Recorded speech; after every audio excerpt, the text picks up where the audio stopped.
Çadırda geliyorsunuz 500'dü yani. Kardeş bizim şoğalarımız bize yetişmediği için nümayəndəcək. Hani bizim nümayəndəmiz? Mən indi gedim soruşumda, mən çatda otururam, mənim niyə sən adımı yeksalıblar? 2 dənə uşağım var, bir də özüməm.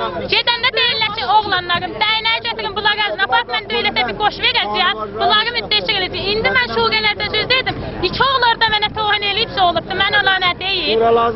Şoğalarımız şahsəndə, Həsən deyil, Rusubdur, bunlar üçüdür. Ağa, onların işi gör qəbri qazmaqdır, onlar düz iş görməz. Mən deyirəm, indələr şoğalarımız gəlsin, bırak, düzünə deyim, bax.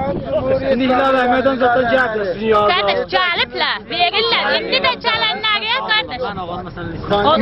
Millət gəlib ya dövlət gəlib? Dövlət də gəlib, millət az gəlib, millət çox gəlib, yaxşı demiş. Özünüz çıxartmısınız avara altında qalanları, yoxsa millət? Özümüz çıxartmışıq. Dövlət gəlib Dövlət çıxartmadı. gəlib əslən çıxartmayıb ki, qardaş, özü belədir, mən sizə deyim də, imdələn şuğələrimiz bizi hesaba qoyur. Məsələ vəsailərlə təhlənə deyir, leysanı dayırlar, çadırlarının qabağına deyirlər ki, verəcək cəmaətə. Elə ki, dövlət adamı getdi, çadırı təşilli deyirlər, yerin qoyacağına, öldürür sizi.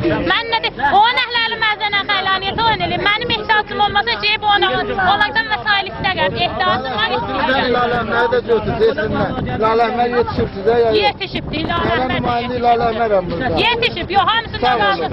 Gedirlər, bunlar xəbər quzarilərdən. Biz onlardan